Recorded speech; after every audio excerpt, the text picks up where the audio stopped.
السلام علیکم ورحمۃ اللہ وبرکاتہ۔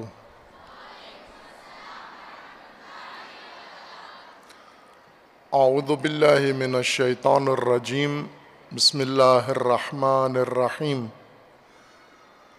الحمد للہ والصلاة والسلام علی رسول اللہ وآلہ آل اللہ، واللعنۃ الدائمۃ علی اعدائہم اعداء اللہ من یوم عداوتہم الی یوم لقاء اللہ۔ اما بعد، فقال اللہ تبارک و تعالی فی کتابہ المجید وفرقانہ الحمید، اعوذ باللہ من الشیطان الرجیم۔ وَأُوحِيَ إِلَى نُوحٍ أَنَّهُ لَن يُؤْمِنَ مِن قَوْمِكَ إِلَّا مَن قَدْ آمَنَ فَلَا تَبْتَئِسْ بِمَا كَانُوا يَفْعَلُونَ وَاصْنَعِ الْفُلْكَ بِأَعْيُنِنَا وَوَحْيِنَا وَلَا تُخَاطِبْنِي فِي الَّذِينَ ظَلَمُوا إِنَّهُمْ مُغْرَقُونَ۔ صدق اللہ العلی العظیم۔ صلوات پڑھیے محمد و آل محمد پر۔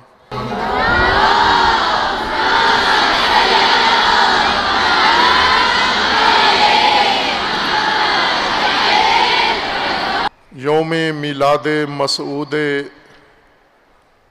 صدیقہ طاہرہ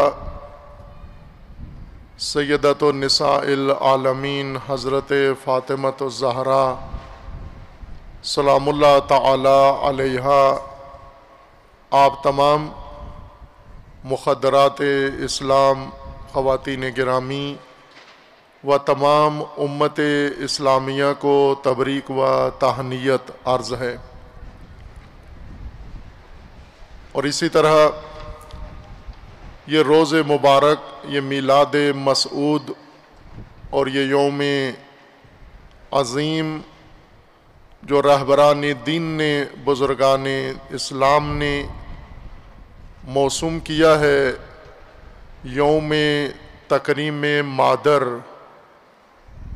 مسلمان و مومن ماؤں کی تعظیم کا دن، ان کی خدمت میں بارگاہ میں احترام و ہدیہ سلام پیش کرنے کا دن، تمام مادران کو یہ روز عظیم، یہ روز متبرک مبارکباد عرض ہے، اس دعا کے ساتھ کہ خداوند تبارک و تعالی ملت کی تمام مادران کو پروردگار اسوہ فاطمیہ پر عمل پیرا ہونے کی توفیق عنایت فرمائے، اور خداوند تبارک و تعالی ان کی زحمتوں کے صلے میں جو اس دنیا میں اپنی اولاد کو راہ خدا میں پرورش کے لیے انجام دیتی ہیں، اجر عظیم عطا فرمائے انشاءاللہ۔ اور اسی طرح یہ یوم گرامی، روز میلاد حضرت صدیقہ طاہرہ سلام اللہ تعالی علیہا، یوم تکریم خواتین بھی ہے، یوم خواتین جس میں تمام خواتین عالم کو ان کی مقام و عظمت و ان کے مقام شامخ کی بنا پر جو اللہ تعالیٰ نے انسانیت میں عطا کیا ہے خواتین کو، اس کی تکریم کے لیے، تعظیم کے لیے، اور ان کو ہدیہ تکریم پیش کرنے کے لیے بھی مقرر کیا گیا ہے۔ ہر چند اقوام متحدہ نے اور اقوام عالم کے دیگر اداروں نے اور ایام روز تکریم خواتین کے لیے یا یوم خواتین کے لیے عنوان کیے ہیں، جن میں خواتین کی تضحیک، خواتین کی تحقیر اور خواتین کی نعوذ باللہ تذلیل کی جاتی ہے۔ جیسا کہ کچھ عرصے سے پاکستان کے اندر بھی مقام خواتین کو نازل کرنے کے لیے، گرانے کے لیے اور بے حرمتی کے لیے، اس مقدس مقام کو بے حرمتی کے لیے پاکستان میں یوم خواتین منایا جاتا ہے، جس میں خواتین کی ہتک سڑکوں پہ کی جاتی ہے، بازاروں میں کی جاتی ہے اور کروائی جاتی ہے۔ وہ ایام اگر دنیا یوم خواتین کے لیے مختص کرتی ہے اور خواتین کی تحقیر و تذلیل اس کے اندر کرتی ہے، تو رہبران دین نے حقیقی دن خواتین کے لیے جو سیدۃ النساء العالمین، تمام عالمین کی خواتین کی سیدہ و سردار مخدرہ کے نام سے موسوم کیا ہے، یعنی 20 جمادی الثانی یوم میلاد مسعود سیدۃ النساء العالمین سلام اللہ تعالی علیہا، یہ روز بہتر جچتا ہے خواتین کے نام سے اور خواتین کی تعظیم و تکریم کے نام سے، جس میں وہ مقام شامخ و مقدس جو اللہ تعالیٰ نے بشریت میں خواتین کو عطا فرمایا ہے، اس کی وضاحت ہو، اس کے اوپر روشنی ڈالے اور خود خواتین کو اس عظیم مقام سے آگاہ کیا جائے، انہیں شعور دیا جائے، انہیں متوجہ کیا جائے کہ اللہ تعالیٰ نے اس خلق میں اور کائنات میں آپ کو کتنا عظیم مرتبہ عطا کیا ہے، اور آپ کا کام اس الہی مرتبے کی حفاظت ہے، اس کا تحفظ ہے، اس کی پاسداری ہے، اور اس عظیم مقام کے مقابلے میں بارگاہ خدا میں شکر گزاری ہے۔ یہ یوم مبارک، یوم میلاد مسعود سیدۃ النساء العالمین، تمام خواتین کو، بالخصوص تمام امت اسلامیہ کی مخدرات کو اور تمام پیروان حضرت زہرا سلام اللہ تعالی علیہا خواتین کو تبریک و تہنیت عرض ہے۔ اور اسی طرح یہ یوم مسعود، یہ یوم بابرکت، یوم میلاد سیدہ نساء العالمین، یوم تاسیس شجرہ طیبہ ام الکتاب، جامعہ ام الکتاب بھی ہے، جس میں آپ تشریف فرما ہیں۔ یہ اللہ تعالیٰ کی نعمت بھی اسی یوم اس کا آغاز ہوا اور یہی یوم اس کی پہچان کا ذریعہ بنا ہے، اور اس سال 1442 میں اور جمادی الثانی 20 جمادی الثانی 2021 میں آج 3 فروری کو اللہ تعالیٰ نے اپنی نعمت کی تکمیل فرمائی ہے، اکمال نعمت فرمایا ہے، اور یہ مقدس و عظیم جامعہ تعلیمی مرکز اپنے اختتامی اور تکمیلی مراحل طے کر چکا ہے، اور آج آپ نے اپنے حضور سے اور اس عظیم اجتماع میں، باشکوہ اجتماع میں اور روز بابرکت میلاد میں اس کا باقاعدہ آپ نے افتتاح بھی فرما دیا ہے۔ یہ بھی آپ سب کو مبارکباد عرض ہے، اور ہم اللہ تعالیٰ کی بارگاہ میں شکر گزار ہیں کہ حق تعالیٰ نے پاکستان کے اندر یہ عظیم تعلیمی مرکز قائم کرنے کی توفیق عنایت فرمائی ہے۔ اللہ کی بارگاہ میں شکر گزار ہیں، اور اللہ تعالیٰ نے جن بندوں کو توفیق عطا فرمائی ہے، جنہوں نے مالی معاونت کی ہے اس عظیم علمی مرکز کی زمین خریدنے سے لے کر اس کی تعمیر تک اور اس کی تکمیل تک، اللہ تعالیٰ کی بارگاہ میں ان کے لیے اجر عظیم کی دعا ہے، صحت و سلامتی کے ساتھ۔ اور اس میں خیر مومنین نے اور مومنات نے تعاون کیا ہے، ان سب کا بھی شکریہ بھی ادا کرتے ہیں، اور ان کے لیے اللہ تعالیٰ سے اجر عظیم کی دعا بھی کرتے ہیں۔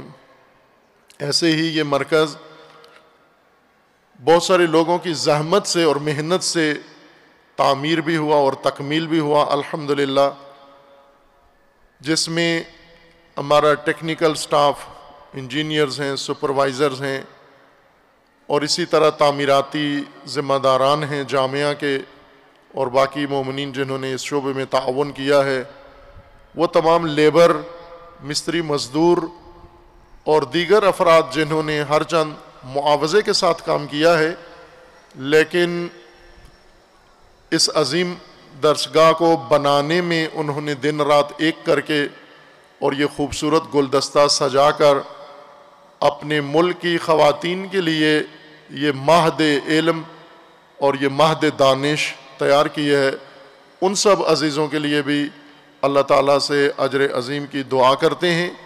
خداوند تبارک و تعالیٰ انہیں توفیق میں ان کی اضافہ فرمائے۔ آج کا یہ آپ کا اجتماع روز میلاد موسوم ہوا ہے عصمت فاطمیہ محور وحدت امت اسلامیہ، حضرت سیدۃ النساء العالمین حضرت صدیقہ طاہرہ فاطمۃ الزہرا سلام اللہ تعالی علیہا کہ ہستی و شخصیت اتنی جامع، اتنی عظیم بلند مرتبہ اور اتنی گہری شخصیت ہے کہ امام راحل امام خمینی رحمۃ اللہ علیہ کے بقول تاریخ بھر میں اور صدیوں میں علماء نے، فقہاء نے اور مفکرین نے اس بحر بے کران اور اس بحر عمیق کے اندر جتنی غواصی کی ہے، اس کے باوجود یہ کہنا مبالغہ نہیں ہے کہ حضرت سیدہ کی شخصیت کے کئی پہلو ابھی بھی ناشناختہ ہیں۔ خواتین محترم و مخدرات اسلام،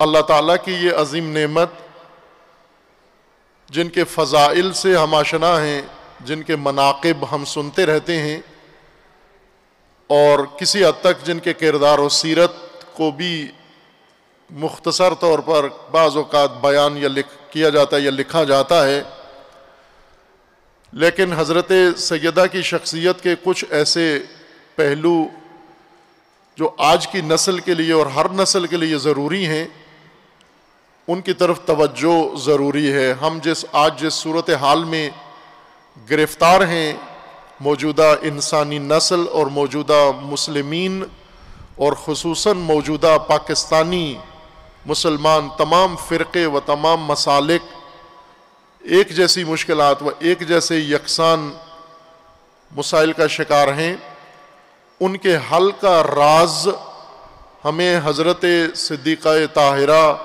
سلام اللہ تعالی علیہا کے کردار میں اس پاکیزہ سیرت کے اندر ملتا ہے۔ ہم قرآن کریم کی روشنی میں جائزہ لیتے ہیں اس موضوع کا کہ عصمت سیدۃ النساء العالمین، عصمت فاطمیہ محور وحدت امت کیسے قرار پاتی ہے۔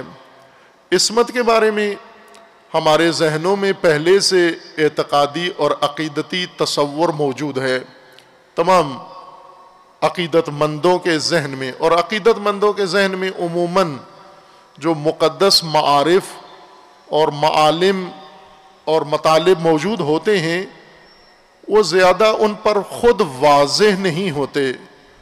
ان کے عقیدت مند وہ ضرور ہوتے ہیں، انہیں مانتے ہیں، ان کا احترام کرتے ہیں، ان مطالب کے مقدس ہونے کے قائل ہیں اور ان کی تکریم و تعظیم بھی کرتے ہیں، لیکن اگر یہی مطالب ان سے پوچھ لیے جائیں، ان کی وضاحت ان سے مانگ لی جائے تو وضاحت نہ خود ان کے اپنے دل و دماغ کے لیے ہوتی ہے اور نہ دوسروں کے سامنے اسے پیش کرتے ہیں، مبہم ہوتے ہیں، عموماً مجمل ہوتے ہیں، اور اس طرح کے مطالب کے تقدیس کے لیے تو کافی ہوتے ہیں، لیکن عمل کے لیے اور ان سے رہنمائی لینے کے لیے کافی نہیں ہوتے۔ عصمت انہی مفاہیم میں سے ہے۔ تمام مسلمین کا اتفاق ہے انبیاء کرام علیہ السلام کی عصمت پر، تمام مسلمین کا اتفاق ہے، تمام مومنین کا و علماء امامیہ کا اتفاق ہے، ائمہ اطہار، ائمہ اثنا عشر علیہ السلام کی عصمت پر، اور اسی طرح حضرت زہرا سلام اللہ تعالی علیہا کی عصمت پر تمام مسلمین کا اتفاق ہے و اجماع ہے۔ اور عصمت سے عموماً مراد یہ لیتے ہیں، جیسا کہ سب کے ذہنوں کے اندر موجود ہے، کہ معصوم کا مطلب یہ ہوتا ہے کہ اللہ تعالیٰ نے ان کو خود زبردستی مجبور کر کے، پابند کر کے محفوظ بنا دیا ہے، غلطیوں سے، خطاؤں سے، گناہوں سے، لغزشوں سے انہیں پاک و مطہر کر دیا ہے، اور یہ اللہ نے کیا ہے۔ اللہ تعالیٰ نے ان کو ایسی حالت ان کے لیے یا ایسے فرشتے معمور کیے ہیں، یا ان کے اندر ایسی حفاظتی تدبیر قائم کر دی ہے کہ وہ کوئی خطا نہیں کرتے، کوئی غلطی نہیں کرتے، کوئی سہو و نسیان ان سے سرزد نہیں ہوتا۔ یہ وہ عام سا تصور ہے جو سب کے ذہنوں کے اندر موجود ہے، اور اسی معنی میں عصمت کے معتقد ہیں۔ اور اسی سے، اس تصور عصمت سے معصومین کو معمولی انسانوں کی زندگی سے باہر نکال دیتے ہیں۔ چونکہ جب معصوم کی عصمت کی وضاحت جب آپ کرتے ہیں، اور عصمت کی وضاحت کا مطلب یہ ہوتا ہے کہ معمولی انسانوں میں اور ان میں کوئی آپس میں نقطہ مشترک نہیں ہے، نتیجہ یہ ہوتا ہے کہ معمولی انسان ان کی سیرت، ان کے کردار کو اپنے لیے ناممکن اور محال اور ناقابل دسترس قرار دیتے ہیں، کہ معصومین کے لیے اللہ تعالیٰ نے ایک علیحدہ مقام رکھا ہے، اور باقی تمام انسانوں کے لیے اللہ نے علیحدہ نظام بنایا ہے۔ یعنی دو دین ہیں، دو اسلام ہیں، دو نظام ہیں، دو ہدایت کے سلسلے ہیں، ایک معصومین کے لیے ہے اور ایک معمولی انسانوں کے لیے ہے۔ یہ عصمت کی اس تعریف اور عصمت کی ڈیفینیشن کے نتیجے میں لوگوں کے ذہنوں میں خود ہی یہ سوال آ جاتا ہے، اور خود ہی یہ تصور قائم ہو جاتا ہے۔ لہٰذا آپ سیرت حضرت زہرا سلام اللہ تعالی علیہا کا کوئی نمونہ اگر آج کی خواتین کے لیے پیش کریں تو ان کا جواب یہ ہوتا ہے کہ وہ تو معصومہ ہیں، وہ تو مقام عصمت پر قائم ہیں، ہم تو گناہ کار لوگ ہیں، ہم تو معمولی لوگ ہیں، انہوں نے جو کچھ کیا ہم وہ کچھ کیسے کر سکتے ہیں۔ لہٰذا اپنے آپ کو فوراً خواتین بھی اور مرد بھی بری ذمہ قرار دیتے ہیں کہ ہم پابند نہیں ہیں معصومین کی سیرت کو اپنانے کے، ہم پابند ہیں معصومین کی تقدیس کرنے کے، ان کے احترام کے اور ان کے منقبت کے قائل ہونا چاہیے، ہمیں ان کا احترام فقط کرنا چاہیے، ورنہ ان کی سیرت ہمارے لیے معصوم ہونے کی وجہ سے قابل دسترس نہیں ہے۔ ہمیں عصمت کو ذرا غور سے سمجھنا چاہیے کہ اللہ تعالیٰ نے معصومین کو، انبیاء کو اور شیعہ امامیہ کے اعتقاد کے مطابق اہل بیت علیہ السلام کو اور ائمہ کو، چونکہ اہل سنت کے مسالک ائمہ اطہار کو مانتے تو ہیں لیکن ان کی عصمت اس طرح سے نہیں مانتے جس طرح سے شیعہ ائمہ اطہار، ائمہ اثنا عشر کی عصمت کو مانتے ہیں اور اعتقاد رکھتے ہیں۔ باقی مسالک اسلام کے وہ ان کا احترام کرتے ہیں، ان کی امامت کے بھی قائل ہیں اور ان کے خاص اعلیٰ درجے اور مقام کے بھی معترف ہیں، لیکن عصمت کا یہ معنی ان کے لیے قائل نہیں ہوتے۔ ان کا یہ کہنا ہے کہ انبیاء کی عصمت میں، انبیاء اور امامت میں فرق ہے، لیکن شیعہ کے نزدیک امامت کی عصمت بھی ویسے ہی ہے جیسے اللہ تعالیٰ نے انبیاء کے لیے مقرر فرمائی ہے۔ اور حضرت زہرا سلام اللہ تعالی علیہا کی عصمت اہل سنت کے ہاں بھی مسلم ہے اور امامیہ کے ہاں تمام مسالک میں مسلم ہے، سوائے دو فرقوں کے کہ یہ دو فرقے اسلام میں شمار نہیں ہوتے، انہوں نے زبردستی اپنے آپ کو مسلمانوں سے جوڑا ہوا ہے اور مسلمانوں نے غفلت کے ساتھ ان دونوں کو مسلمانوں کے زمرے میں درج کیا ہوا ہے، اور یہ دونوں زہریلے فرقے اور یہ دونوں فتنے ہیں در حقیقت مسلمانوں کے اندر، مسلمان نہیں ہیں۔ ایک ناسبی گروہ ہے جو دشمن اہل بیت ہیں، بغض رکھتے ہیں آل رسول سے، اور دوسرے غالی ہیں، مشرک، جو ان کی الوہیت کے نعوذ باللہ قائل ہیں، جو ان کی امامت کے قائل نہیں، ولایت کے قائل نہیں، عصمت کے قائل نہیں، بلکہ ان کی الوہیت کے قائل ہیں اور ان کی خدائی کے قائل ہیں، ان کی ربوبیت کے قائل ہیں، یہ مشرک ہیں۔ یہ اسلام سے ان دونوں فرقوں کا کوئی تعلق نہیں ہے۔ ان کے نظریات کو اسلامی نظریات میں کبھی بھی شمار نہ کیا جائے اور ان کے نظریات کو بنیاد بنا کر فرقہ واریت نہ کی جائے، ان کے نظریات کو بنیاد بنا کر کسی فرقے پہ اتہام نہ لگایا جائے، چونکہ یہ دونوں اسلام کا حصہ نہیں ہیں۔ جن کے دلوں کے اندر بغض ہو، ناسبیت ہو اور جن کے اندر غلو ہو، باقی تمام مسالک اسلام اور ان کے اکابرین یہ معتقد ہیں عصمت حضرت زہرا سلام اللہ تعالی علیہا کے۔ سوال یہ ہے کہ اللہ تعالیٰ جن ہستیوں کو امت کی ہدایت کے لیے مقرر فرماتے ہیں ان کو معصوم کیوں بنا دیتے ہیں؟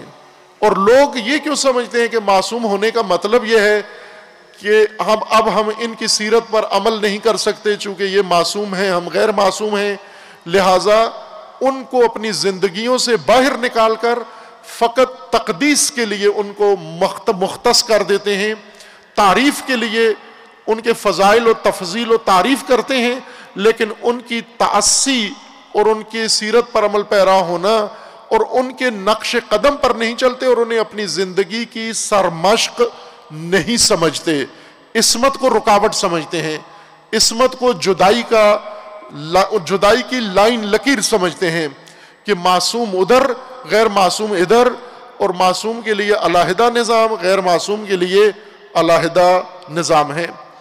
اس نقطے کے لیے ہمیں وضاحت کی ضرورت ہے کہ خداوند تبارک و تعالیٰ نے ان ہستیوں کو معصوم بنایا، اس کا معنی کیا ہے اور اس کی حکمت کیا ہے؟ دراصل انہوں نے کرنا کیا ہے؟ عزیزان، خواتین گرامی و مقدرات اسلام،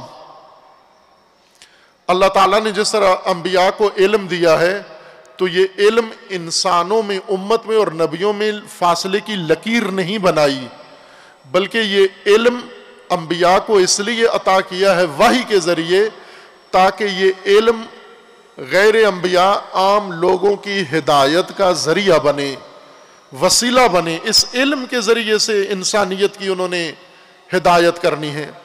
اگر انبیاء کرام کو اللہ تعالیٰ نے اخلاص دیا ہے تو یہ فاصلے کی لکیر کے لیے نہیں دیا، بلکہ یہ اس لیے دیا ہے تاکہ ان کی ہر چیز، انبیاء کا علم امت میں منتقل ہو، انبیاء کا خلوص امت میں منتقل ہو، انبیاء کی پاکیزگی امت میں منتقل ہو، انبیاء کی طہارت کردار امت میں منتقل ہو، جس طرح سے رسول اللہ صلی اللہ علیہ وآلہ وسلم کے متعلق اللہ تعالیٰ نے قرآن مجید میں فرمایا ہے هو الذی بعث فی الامیین رسولا منہم یتلو علیہم آیات ویزکیہم ویعلمہم الکتاب والحکمہ، یعنی ہم نے نبی کو آیات اتاری تاکہ امت پر تلاوت کریں، ہم نے نبی کو پاک و پاکیزہ بنایا تاکہ امت کا تزکیہ کریں، ہم نے نبی کو کتاب و حکمت دی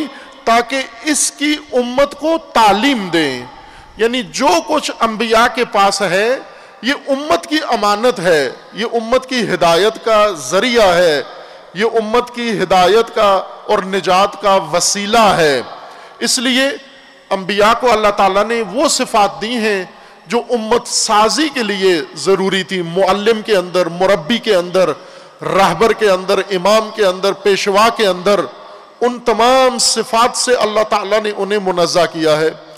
آج چونکہ یوم تکریم مادر ہے، میں اسی مطلب کی وضاحت ماں کی خصوصیت سے عرض کرتا ہوں کہ اللہ تعالیٰ نے ایک ماں کو کیا خصوصیات عطا کی ہیں، اور یہ خصوصیات ماں کسی اسکول میں، کالج میں، کسی ٹریننگ سینٹر میں نہیں سیکھتی، بلکہ جو ہی درجہ عمومت اس کو عطا ہوتا ہے، بنتی ہے، ماں بنتی ہے، تو یہ خود ہی اللہ کی جانب سے اس کے اندر یہ صلاحیت اور یہ صفات پیدا ہو جاتی ہیں۔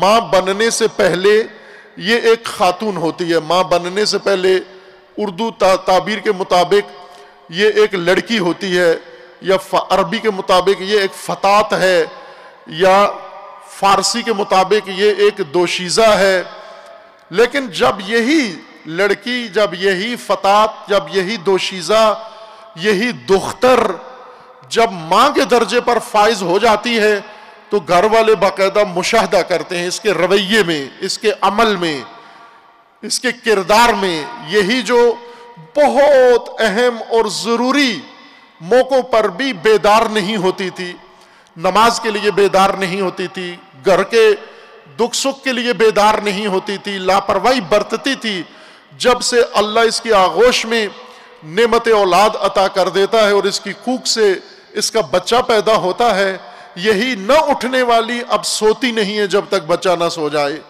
یہی بیزار کاموں سے اب سراپا بچے کو لے کے کھڑی رہتی ہے دن رات، تھکن کا نام نہیں لیتی، تھکن آتی نہیں ہے اس کے اندر. یہ صلاحیتیں ساری کی، امومت کی اور ماں کی صلاحیتیں اللہ کی طرف سے ودیت کی جاتی ہیں. اس لیے ماں کو اللہ تعالیٰ نے اپنی ربوبیت کا مظہر قرار دیا ہے کہ اگر آپ نے دیکھنا ہے اللہ کی ربوبیت کو زمین پر عملی طور پر اللہ کس طرح اپنے مربوب، اپنی مخلوق کی ربوبیت کرتا ہے اور پرورش کرتا ہے، تو اس کی ایک جھلک چھوٹی سی ماں کے اندر مشاہدہ کر لیں آپ. اس لیے ماں کی تعظیم کا ذکر اللہ نے اپنی عبادت کے ساتھ جوڑ کر بیان کیا ہے. اللہ تعبدوا الا اياه وبالوالدین احسانا.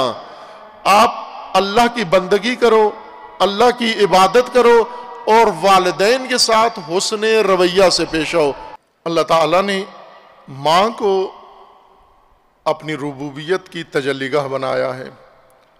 اور آپ دیکھیں جو ہی ایک عام خاتون، معمولی خاتون، خواہ وہ دیہات کی رہنے والی ہو، وہ شہر کی رہنے والی ہو، وہ مذہبی رجحان رکھتی ہو نہ رکھتی ہو، وہ شیعہ ہو، وہ سنی ہو، وہ گرم علاقے کی ہو، وہ سرد علاقے کی ہو، وہ غربی ہو، وہ شرقی ہو، جو ہی ماں کے درجے پر فائز ہوتی ہے اس کے اندر وہ صفات والا اور وہ خصائل اعلیٰ اللہ کی طرف سے ودیت ہو جاتے ہیں، اور وہ اپنی آغوش میں ایک انسان کو پرورش دینے کے لیے مہربان، رؤوف ہو جاتی ہے، اور اس کے اندر لطافت آ جاتی ہے، عطوفت آ جاتی ہے، محبت آ جاتی ہے، ایثار و فداکاری آ جاتی ہے.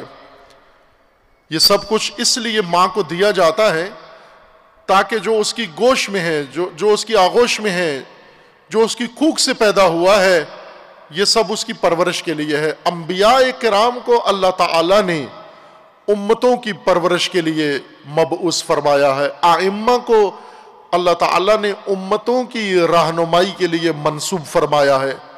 اس لیے یہ ماں سے بھی زیادہ بڑا مقام و درجہ ہے کہ ماں جسمانی پرورش کرتی ہے اور اتنی صفات اللہ سے لے لیتی ہے یکجا طور پر. لہٰذا انبیاء کو جب اللہ کی طرف سے یہ مأموریت ملتی ہے، مبعوث ہوتے ہیں، تو وہ ساری صفات جو امتوں کی پرورش کے لیے، تربیت کے لیے، تعلیم کے لیے، امت سازی کے لیے لازمی و ضروری ہوتی ہیں، وہ ساری صفات اللہ کی جانب سے انہیں عطا کر دی جاتی ہیں. اور ان میں سے ایک اہم وصف اور صفت عصمت ہے.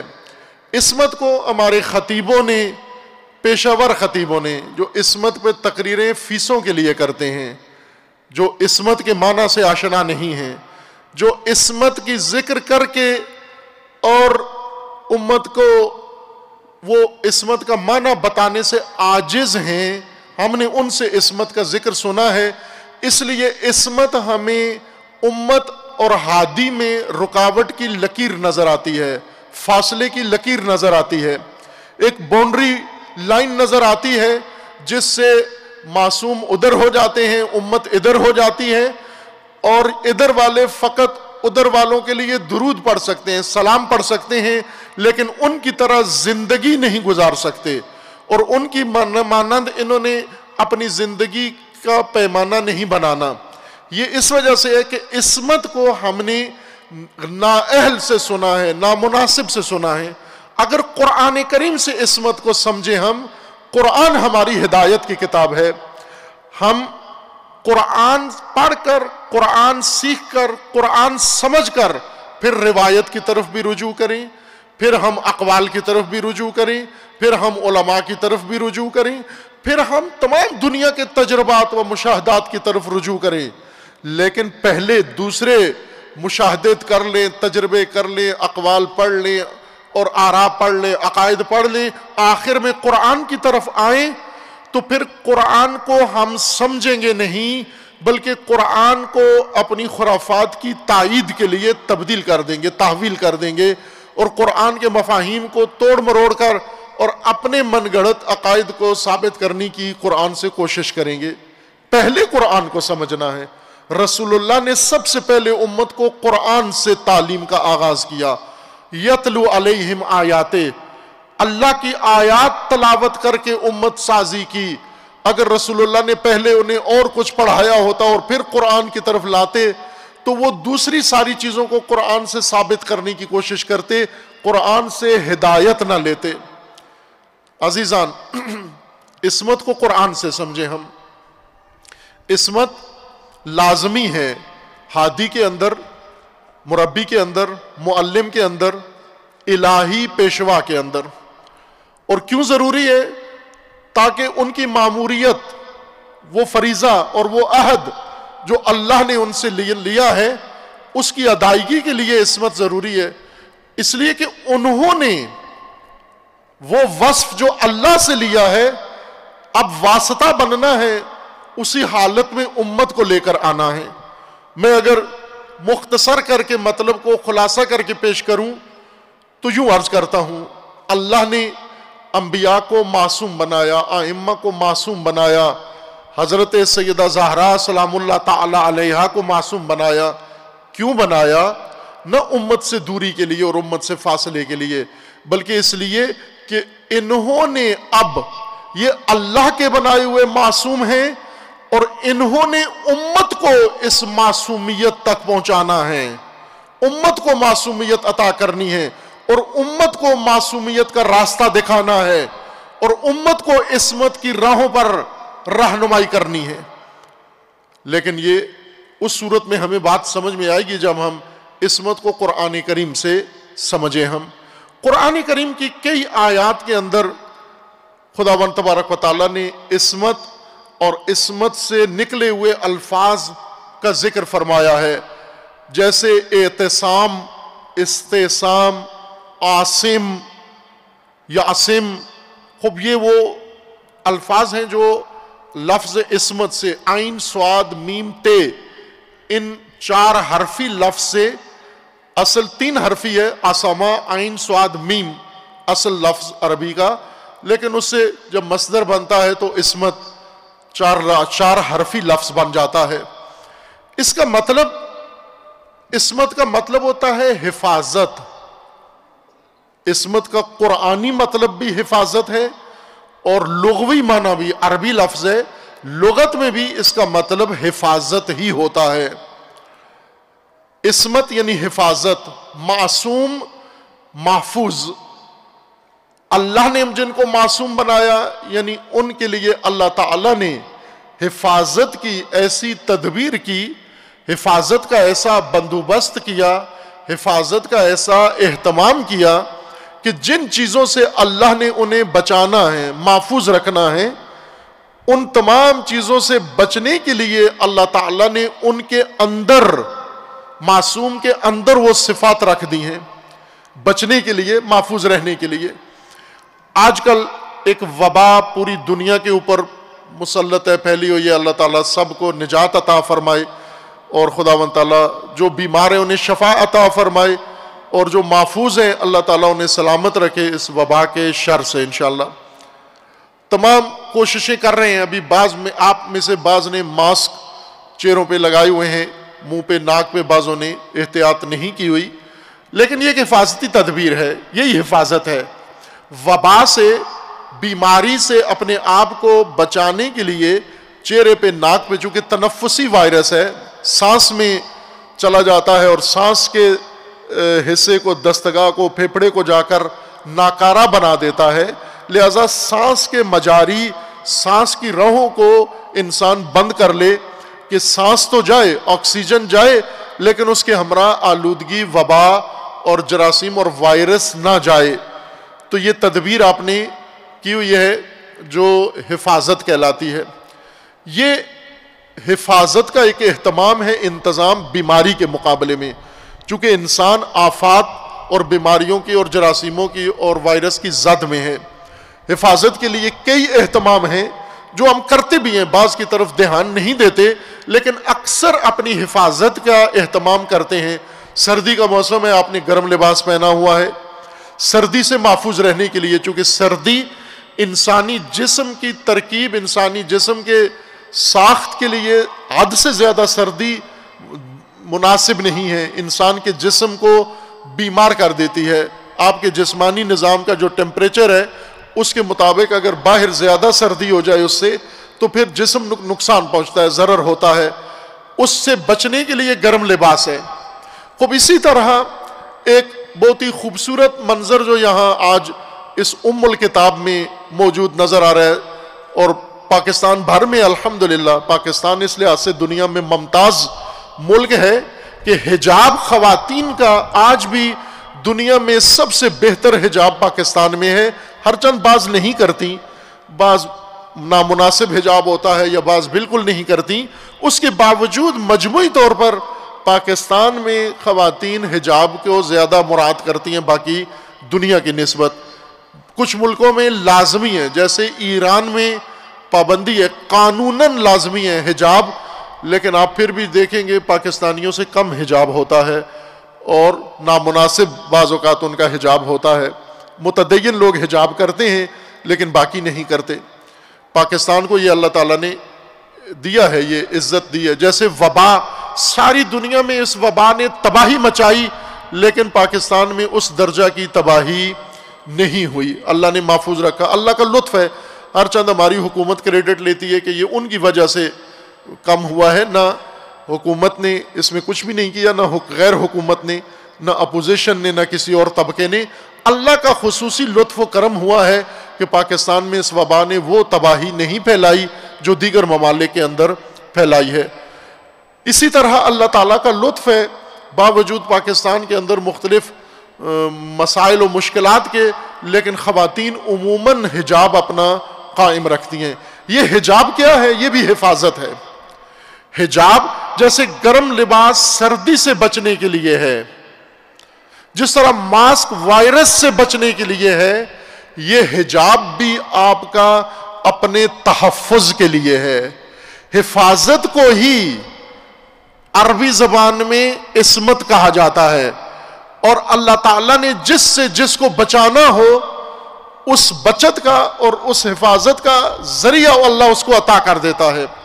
اور اللہ نے آپ کو بچانا ہے ان تمام شر انگیز اور شہوت آمیز نگاہوں سے اور نیتوں سے اور ارادوں سے، اس لیے اللہ تعالیٰ نے آپ کے لیے حجاب مقرر کیا ہے۔ یہ بھی ایک ماسک ہے، چونکہ وائرس کووڈ-19 پھیپھڑے کو تباہ کرتا ہے تو آپ نے ناک ڈھانپ لیا ہے، لیکن بے عفت مرد، شہوتران مرد کی نگاہ خاتون کے پورے جسم کو متاثر کرتی ہے، اس لیے اللہ تعالیٰ نے یہ ماسک آپ کے پورے جسم کے لیے منظور کیا ہے۔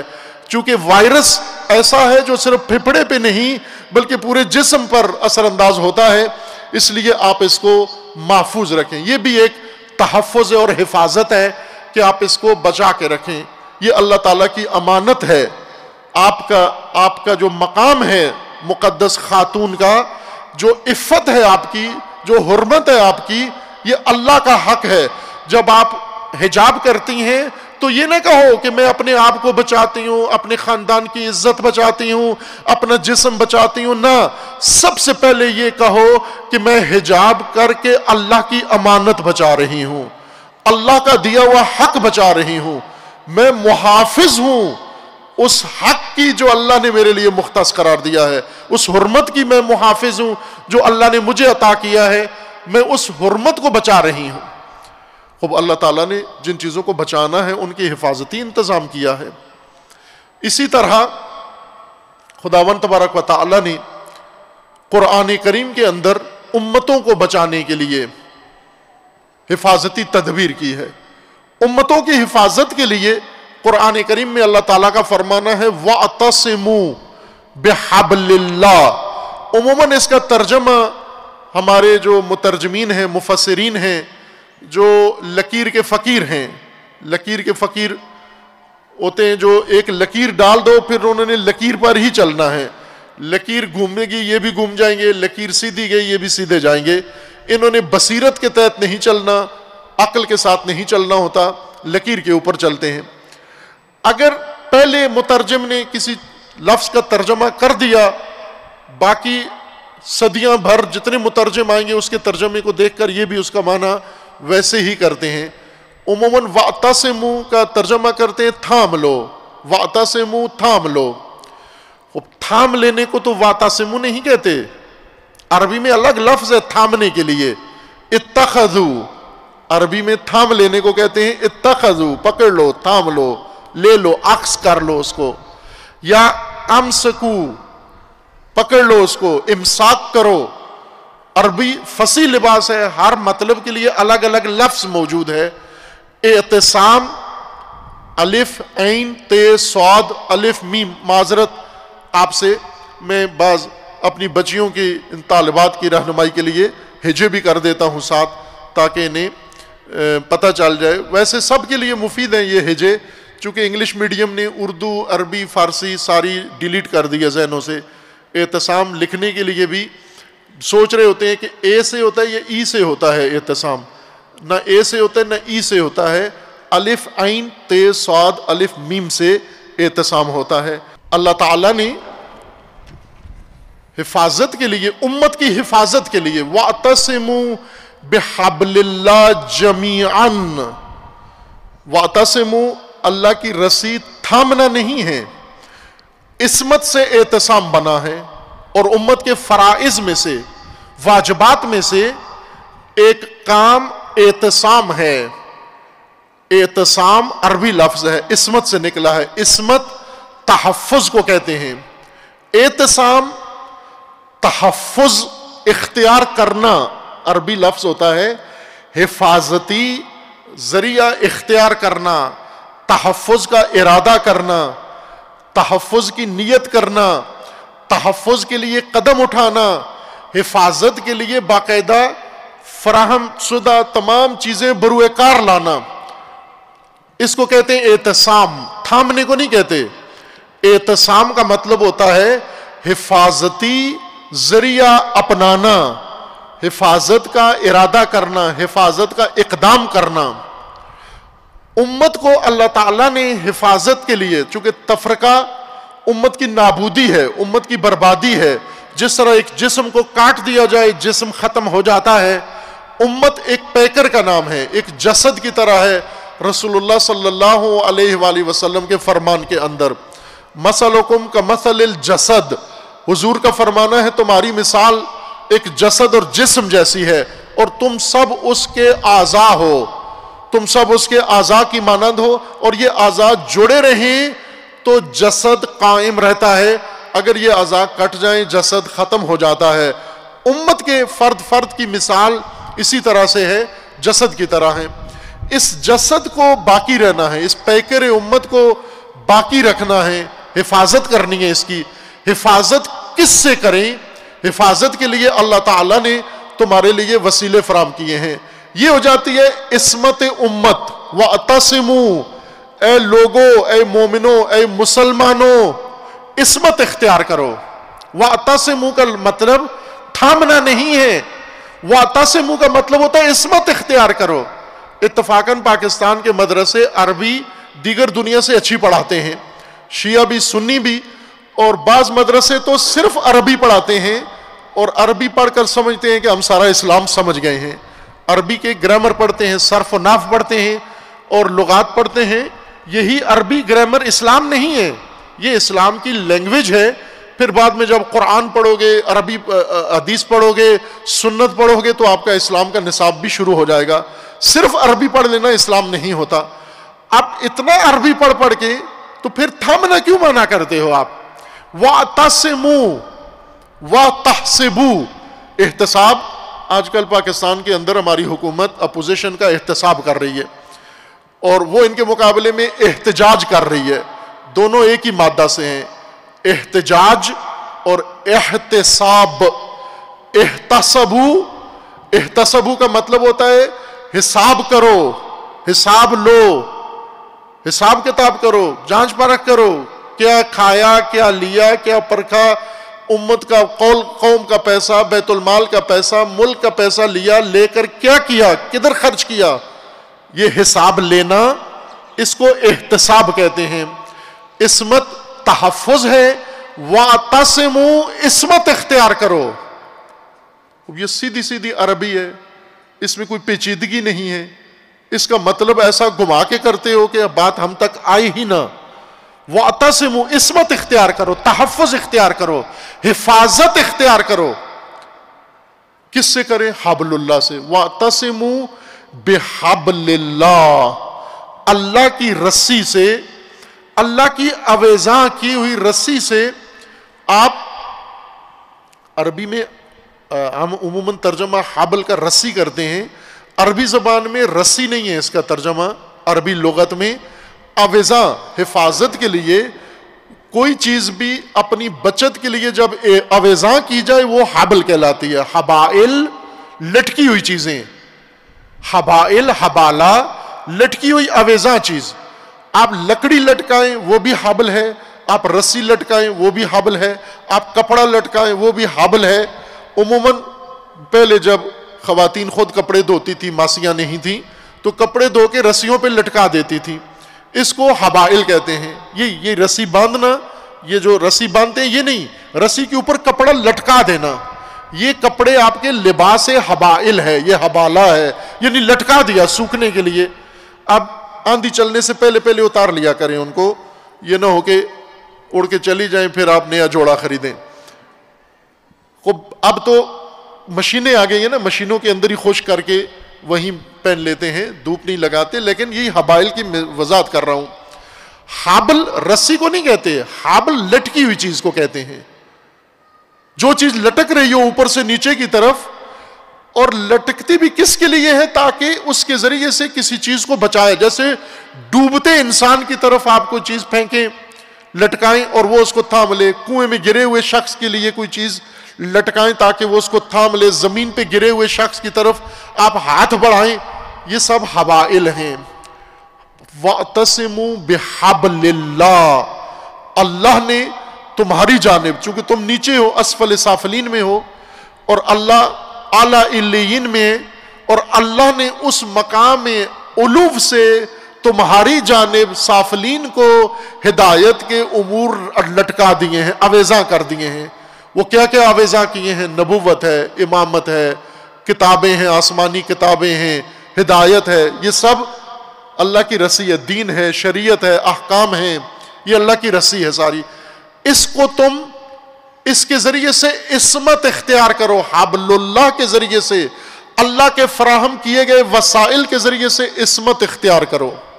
یہ امت کو حکم ہے, عصمت اختیار کرو. وَاعْتَصِمُوا, میں چند آیتیں آپ کی خدمت میں عرض کرتا ہوں تاکہ آپ کو یقین ہو جائے. ویسے تو قرآن کثرت سے پڑھتے ہیں ہم, لیکن مردوں کے لیے آج اپنے لیے قرآن تھوڑا سا توجہ کریں کہ ہمارے کس کام آتا ہے. مرنے سے پہلے پہلے قرآن مرنے سے پہلے پہلے کے لیے ہے, یہ ذہن میں رکھ لیں آپ. مرنے کے بعد قرآن پڑھنے کا اجر و ثواب ہے, ہدایت نہیں ہے. مردے پہ کتنے ختم قرآن پڑھ دیں, نہ مردے کو ہدایت ہوئی نہ پڑھنے والے کو ہدایت ہوئی.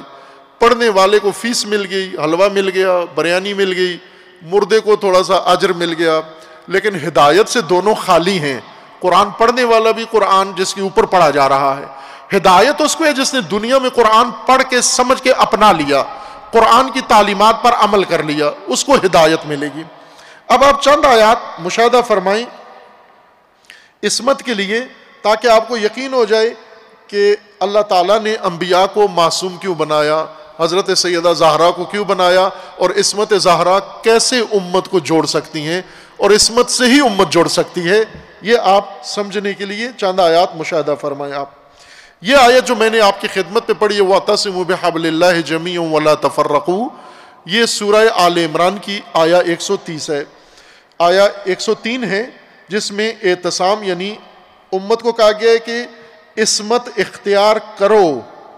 سورہ نساء کے اندر آیا 146 میں دوبارہ امت کو حکم ہے کہ آپ اختیار کرو، یا جو لوگ اختیار کرتے ہیں، عصمت اختیار کرتے ہیں. سورہ نساء آیا 146. ابھی نوٹ کر لیں، گھر میں جا کے انشاءاللہ قرآن کریم سے آپ اس کی تحقیق کیجئے گا.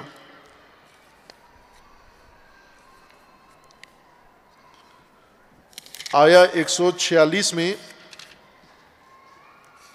اللہ تعالیٰ کا فرمانا ہے ان المنافقین فی الدرک الاسفل من النار. 145 منافق جہنم کے سب سے نچلے درجے پر ہوں گے. منافق یعنی دو چہرہ، دو شخصیتیں جنہوں نے بنا رکھی ہیں، ایک دکھانے کی اور ایک اپنا اندرونی روپ جو خلوت میں اختیار کرتے ہیں.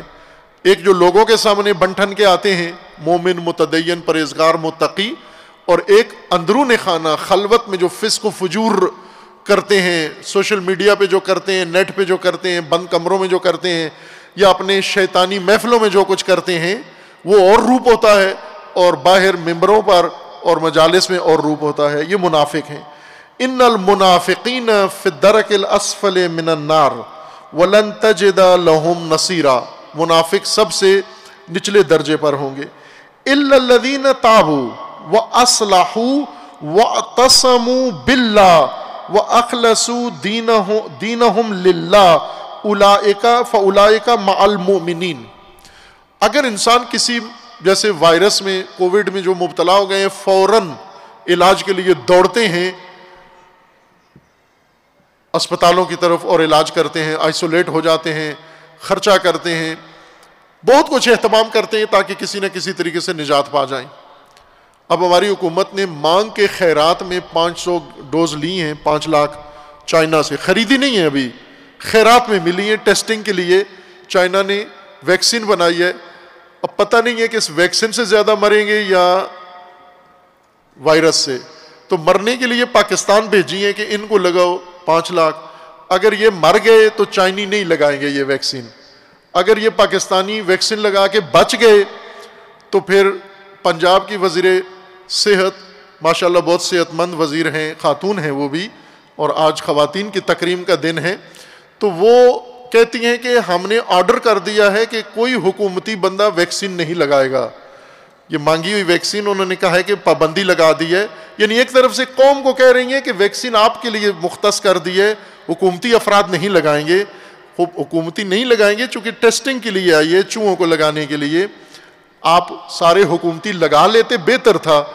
جو وائرس سے بچ گئے ویکسین سے ٹھیک ہو جاتے آپ، لیکن نہیں لگا رہے. عوام کو یہ مانگی ہوئی ویکسین لگانی ہے ٹیسٹنگ کے لیے.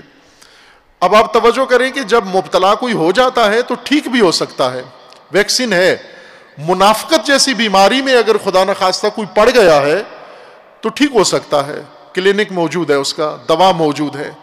وہ دوا اس آیت کے اندر آیا 146 میں سورہ نساء میں اللہ تعالیٰ نے بیان فرمائی ہے، اور وہ یہ ہے اِلَّا الَّذِينَ تَابُوا، توبہ، وَأَصْلَحُوا، اصلاح، جو غلط کر چکے ہیں منافقت کے دنوں میں، جو بگاڑ پیدا کیا ہے وہ سارا ٹھیک کرو ابھی.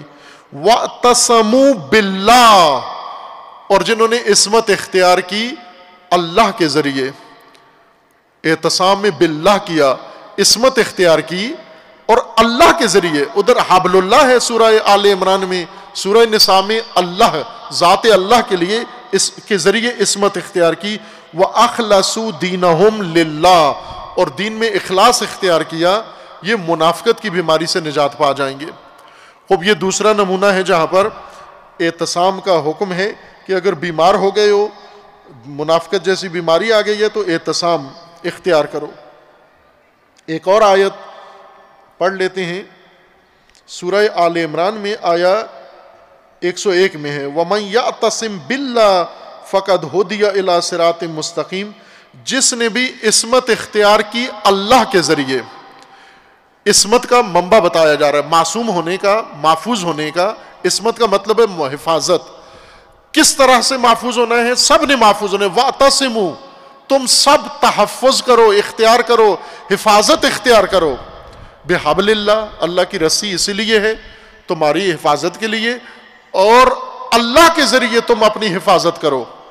خوب عزیزان، جب سب نے اعتصام کرنا ہے اور اعتصام کے بغیر نجات کا ڈوبنے کا خطرہ ہے تو پھر ہم سب کو اسے سنجیدہ لینا ہے۔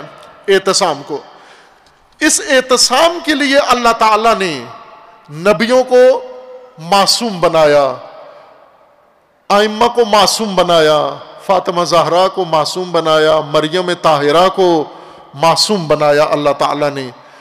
اس لیے نہیں بنایا کہ یہ الگ تھلگ ہو جائیں، یہ دوسروں سے ذرا ممتاز ہو جائیں، یہ ذرا دوسروں سے نکھر جائیں۔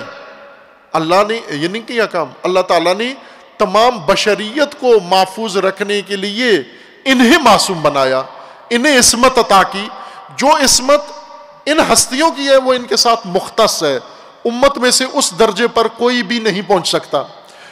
لیکن ایک اعتصام، ایک حفاظت، ایک عصمت عمومی ہے جو سب کو اختیار کرنی ہے۔ آئے دن آپ اخبار میں سنتے ہیں، خبروں میں لکھا ہوتا ہے معصومیت، فلان معصومیت اختیار کی، یہ بڑا معصوم سا انسان ہے۔ یہ یا مثلا آج کل پاکستان میں جو ایک عورتوں کے اوپر ستم ہو رہا ہے، خواتین طبقے کو اور چھوٹے بچوں کو ہوس کا نشانہ بنایا جاتا ہے، اس کے لیے لفظ استعمال کیا جاتا ہے عصمت دری، عصمت لوٹ لی۔ اب اس کا مطلب ہے کوئی عصمت ہوتی ہے نا خواتین کے اندر، جو کوئی ہوس باز لوٹ لیتا ہے، تجاوز کرتا ہے، تو ایک عصمت کا کوئی درجہ ہوتا ہے ان کے اندر۔ نہ وہ عصمت جو اللہ نے نبیوں کو دی، ائمہ کو دی اور مخصوص ہستیوں کو دی، وہ مختص ہے ان کے ساتھ۔ وہ مختص عصمت اس لیے ہے تاکہ عمومی عصمت تمام امت کے اندر ایجاد کر دی جائے، وہ حفاظت تمام امت کو درکار ہے۔ اب ایک عصمت کا اعتصام کا حکم عوام کو ہے، اور ادھر سے انبیاء کو اللہ تعالیٰ نے مامور کیا کہ آپ نے امتوں کو محفوظ رکھنا ہے۔ لیکن کچھ لوگ ہیں جن کے ذہنوں میں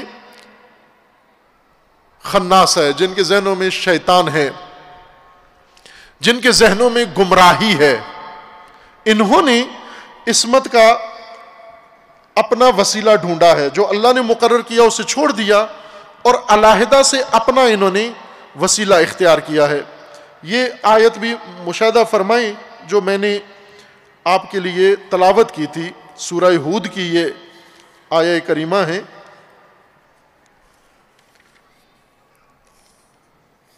سورہ ہود میں اللہ تعالیٰ نے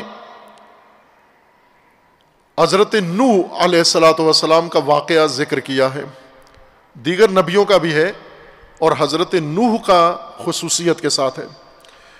حضرت نوح نے اپنی امت کو تبلیغ کی، ہدایت کی، انہیں نجات، ڈوبے ہوئے تھے، غرق تھے، گمراہ تھے، ہر بدکاری و برائی ان کے اندر تھی۔ حضرت نوح مبعوث ہوئے اور کثرت سے ان کو تبلیغ کی، 950 سال تبلیغ کی، اور اس کے بعد تبلیغ کا نتیجہ یہ ہوا کہ وہ سدھرنے کے لیے تیار نہیں ہوئے۔ اس پر حضرت نوح نے اپنی قوم سے برات کا اعلان کیا، اور خداوند تبارک و تعالیٰ نے فرمایا، یہ آیہ 36 ہے سورہ ہود کی، وَأُوحِيَ إِلَى نُوحٍ أَنَّهُ لَن يُؤْمِنَ مِن قَوْمِكَ إِلَّا مَنْ قَدْ آمَنَ۔ اے نوح، جتنے مومن ہو چکے ہیں بس یہی ہوں گے، آگے مزید کوئی آدمی آپ کی طرف نہیں آئے گا، اور تیری قوم میں سے کسی نے ایمان نہیں لانا، مومن نہیں ہوں گے، جو بن چکے ہیں مومن وہی رہیں گے۔ ولا، اور یہ بڑی پریشان کن بات تھی کہ اب میری امت میں کوئی اور مومن نہیں پیدا ہوگا۔ فلا تبتئس بما كانوا يفعلون، ساتھ ہی اللہ تعالیٰ نے حضرت نوح کو فرما دیا اگر یہ مومن نہیں ہوتے، آپ کی بات نہیں مانتے، اللہ کا پیغام نہیں سنتے، آپ کو پریشان ہونے کی ضرورت نہیں ہے، آپ پریشان مت ہوئیے، بلکہ آپ جو مومن ہو چکے ہیں ان کو اب بچانا ہے، اب عذاب کا وقت آ گیا ہے۔ وَاصْنَعِ الْفُلْكَ بِأَعْيُنِنَا وَوَحْيِنَا، ہمارے سامنے، ہماری آنکھوں کے سامنے، ہمارے پیش نظر، یعنی واضح کھلم کھلا کشتی بناؤ، بِآیُنِنَا وَوَحْیِنَا، اور ہماری رہنمائی سے، ہماری وحی سے ہدایت ہم کریں گے، اور کشتی بناؤ. وَلَا تُخَاطِبْنِی فِی الَّذِینَ ظَلَمُوا إِنَّهُمْ مُغْرَقُونَ، اور کسی ظالم کے متعلق میری بارگاہ میں کوئی بات مت کرنا. کوئی بھی ظالم ہو، تیرے خاندان سے ہو، باہر ہو، تیری قوم سے ہو، باہر کی قوم سے ہو، اگر ظالم ہے اس کے متعلق مجھے مت کہنا، مجھے مت پکارنا. اللہ تعالیٰ نے سختی سے حضرت نوح کو روک دیا کہ کسی ظالم کے متعلق مجھ سے کوئی بات نہ کرنا. اب عذاب کا وقت ہے، عذاب سے اپنی قوم کو بچانے کے لیے آپ کشتی بنائیے. وَيَصْنَعُ الْفُلْكَ وَكُلَّمَا مَرَّ عَلَيْهِ مَلَأٌ مِّن قَوْمِهِ سَخِرُوا مِنْهُ قَالَ إِن تَسْخَرُوا مِنَّا فَإِنَّا نَسْخَرُ مِنْكُمْ كَمَا تَسْخَرُونَ. حضرت نوح نے اپنے چند ساتھیوں کے ساتھ کشتی بنانا شروع کی، اور روزانہ کشتی بناتے ہوئے ان کے قریب سے کچھ لوگ گزرتے، ملا، سرکردہ لوگ، سرغنے، مال و دولت و ثروت کے سرغنے اور قبیلوں کے سرغنے، یہ حضرت نوح کے قریب سے گزرتے اور ٹھٹھا کرتے، مذاق کرتے، حضرت نوح کا مذاق اڑاتے کہ ابھی طوفان آنے والا ہے، ابھی دنیا غرق ہونے والی، چونکہ ابھی کچھ بھی نہیں ہوا تھا، خشک موسم تھا، اور حضرت نوح کشتی بنا رہے ہیں.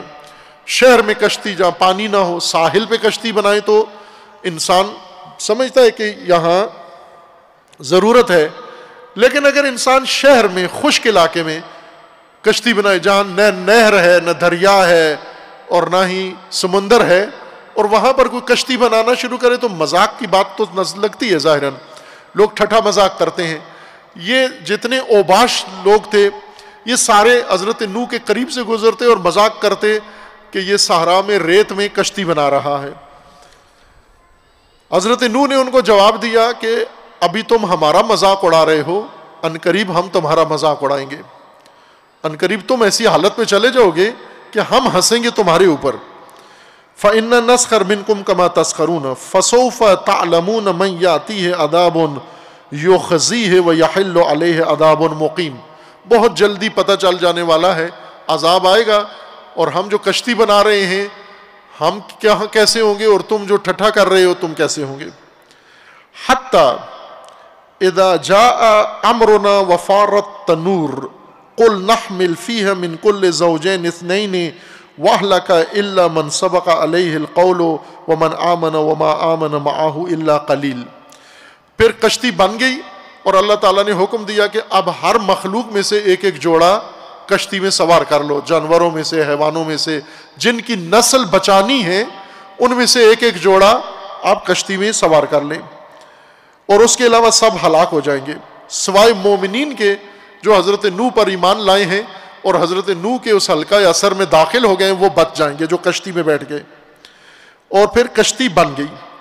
وقال ارکبوا، کشتی بن جانے کے بعد حضرت نوح نے حکم دیا، ادھر سے اللہ نے پانی کو حکم دیا، پانی ابل پڑا، آسمان پانی برسنے لگا اور زمین پانی اگلنے لگی، اور ہر طرف جل تھل، اب ہر چیز ڈوب رہی ہے تدریجاً. پانی کی سطح، سیلاب کی سطح اوپر آ رہی ہے، گھر ڈوب رہے ہیں، درخت ڈوب رہے ہیں، جانور حیوان سب ڈوب رہے ہیں، اور اب لوگوں نے چیخو پکار شروع کر دی.